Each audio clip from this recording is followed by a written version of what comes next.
നമസ്കാരം.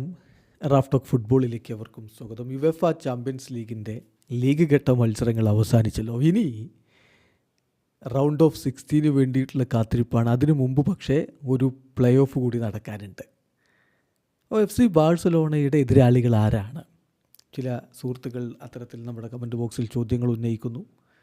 റയലിൻ്റെ എതിരാളികൾ ആരായിട്ട് വരും?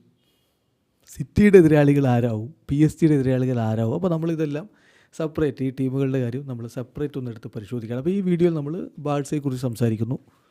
അപ്പോൾ ബാഴ്സലോണ നമുക്കറിയാം ഇത്തവണ യുവേഫ ചാമ്പ്യൻസ് ലീഗിൻ്റെ ടോപ്പ് 8 വന്ന ടീമാണ്. ഇത്തവണത്തെ യുവേഫ ചാമ്പ്യൻസ് ലീഗിൻ്റെ രീതി അനുസരിച്ച് ആദ്യ 8 സ്ഥാനങ്ങളിൽ വരുന്നവർ നേരിട്ട് റൗണ്ട് ഓഫ് 16 പിന്നെ 9ാം സ്ഥാനം മുതൽ 24ാം സ്ഥാനം വരെ വരുന്ന ടീമുകൾ പരസ്പരം പ്ലേ ഓഫ് കളിച്ച് അതിൽ വിജയിക്കുന്ന 8 ടീമുകൾ പിന്നെ റൗണ്ട് ഓഫ് 16 എത്തുകയും ചെയ്യും. അപ്പോൾ ബാഴ്സ ഓൾറെഡി റൗണ്ട് ഓഫ് 16 എതിരാളികൾ ആരാണ് എന്നുള്ളത് ഇനി കാത്തിരുന്നേ അറിയാൻ പറ്റൂ. അതിന് ഫിക്സർ നിർണയ നറുക്കെടുപ്പ് ഇതാ നടക്കാൻ പോവുകയാണ്. പക്ഷേ അതിന് മുമ്പ് തന്നെ ഏത് ടീമുകളിൽ നിന്നായിരിക്കും എതിരാളികൾ വരിക എന്നുള്ളത് ഇപ്പോഴേ വ്യക്തമായിട്ടുണ്ട്. കാരണം ഒരു പെയർഡ് സിസ്റ്റത്തിൽ സീഡിങ് അൺസീഡിങ് ഒക്കെ കൊടുത്തിട്ടാണ് ഈ ഒരു നറുക്കെടുപ്പ് നടക്കാൻ പോകുന്നത്. ഇപ്പോൾ ആദ്യം 1, 2, 3, 4, 5, 6, 7, 8 സ്ഥാനങ്ങളിൽ ഫിനിഷ് ചെയ്തവർ നേരിട്ട് റൗണ്ട് ഓഫ് 16. ഇനി ശ്രദ്ധിച്ച് കേൾക്കണം. 9, 10, 11, 12, 13, 14, 15, 16 ഈ സ്ഥാനങ്ങളിൽ ഫിനിഷ് ചെയ്തവർ സീഡഡ് ടീമുകളായിട്ടാണ് നോക്കൗട്ട് പ്ലേ ഓഫിൽ കണക്കാക്കുക. അതേസമയം 17, 18, 19, 20, 21, 22, 23, 24 സ്ഥാനങ്ങളിലുള്ളവർ പ്ലേ ഓഫിന് ക്വാളിഫൈ ചെയ്തിട്ടുണ്ട്, പക്ഷേ അൺസീഡഡ് ആയിട്ടാണ്. അപ്പോൾ സിറ്റിയൊക്കെ അൺസീഡഡ് ആണ്. അതാണ് ഇതിൽ ഏറ്റവും ശ്രദ്ധേയമായിട്ടുള്ള കാര്യം. സംഗതി എന്തായാലും ഇവിടെ പെയറിങ് സംഭവിച്ചിട്ടുള്ളത് കൂടി നമ്മൾ നോക്കണം. ഈ നോക്കൗട്ട് സ്റ്റേജിൽ വരിക ഒരു സീഡഡ് ടീമിനെതിരെ ഒരു അൺസീഡഡ് ടീമായിരിക്കും ഉണ്ടാവുക എന്ന കാര്യം കൂടി ശ്രദ്ധിക്കുക. ഇനി ബാഴ്സയുടെ കാര്യത്തിലേക്ക് വരാം. ബാഴ്സ 1ാം സ്ഥാനത്തും ലിവർപൂൾ 2ാമതുമാണ്. അപ്പോൾ അവർ പെയർഡാണ്. ആ 2 ടീമുകൾ പെയർഡാണ്. അവർ തമ്മിൽ ഒരിക്കലും റൗണ്ട് ഓഫ് 16 കളി വരില്ല. അങ്ങനൊരു ഗുണം അവിടെയുണ്ട്. അതേസമയം പിന്നെ വരാൻ സാധ്യതയുള്ളത് 2 പ്ലേ ഓഫ് പാത്തുകളിൽ നിന്നുള്ള എതിരാളികളാണ്. അതൊക്കെ നറുക്കെടുപ്പിലൂടെയാണ് ആരാരോട് എന്ന് തീരുമാനിക്കുക. മൊണോക്കോ ഓർ ബ്രസ്റ്റ് ആ 2 ടീമുകൾ പെയർഡാണ്. Versus PSG or Benfica.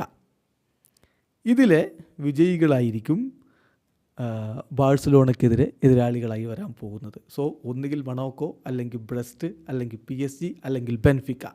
ഈ 4 ടീമിലൊന്നായിരിക്കും ബാഴ്സലോണയ്ക്കെതിരെ കളിക്കുക. അപ്പോൾ ഒരു എക്സാമ്പിൾ പറയുകയാണ്. മൊണോക്കോയും PSG തമ്മിലാണ് ഒരു കളി എന്ന് കരുതുക. അപ്പോൾ ഇവിടെ ശ്രദ്ധിക്കണം, ഇവിടെ കൺട്രി പ്രൊട്ടക്ഷൻ ഇല്ല. അത് ശ്രദ്ധിക്കണം.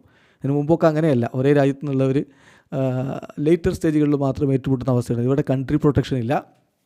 ഈ ഒരു പൊസിഷൻ മാത്രം വെച്ചാണ് നറുക്കെടുപ്പ് നടക്കാൻ പോകുന്നത്. അപ്പം മൊണോക്കോ വേഴ്സസ് PSG മത്സരം വന്ന് അതിൽ PSG വിജയിച്ചു എന്ന് കരുതുക.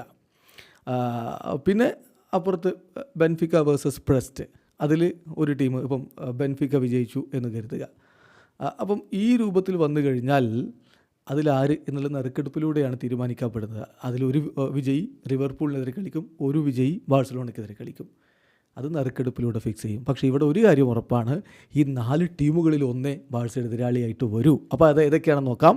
വളരെ കൃത്യമാണ്. ഒന്നുകിൽ മൊണോക്കോ, അല്ലെങ്കിൽ ബ്രസ്റ്റ്, അല്ലെങ്കിൽ PSG, അല്ലെങ്കിൽ ബെൻഫിക്ക. ഈ 4 ടീമാണ് ബാഴ്സയെ നേരിടാൻ പോകുന്നത്. ഈ 4 ടീം തന്നെയാണ് ലിവർപൂളിൻ്റെ എതിരാളികളായിട്ടും വരാൻ പോകുന്നത്. So something interesting. 2 play off പാത്തുകളിൽ നിന്ന് വിജയിച്ച് ചേർന്ന ഏതെങ്കിലും ഒരു ടീമിനെതിരെയാണ് അവർക്ക് കളിക്കാനുള്ളത്. ഒന്ന് ഇമാജിൻ ചെയ്തു നോക്കുക, PSG വേഴ്സസ് FC ബാഴ്സലോണ. അതൊരു സൂപ്പർ പോരാട്ടമായിരിക്കും. വീഡിയോ അവസാനിക്കുന്ന ഫുട്ബോൾ ലോകത്തെ കൂടുതൽ വിശേഷങ്ങളുമായി റാഫ് ടോക്സ് എത്താം.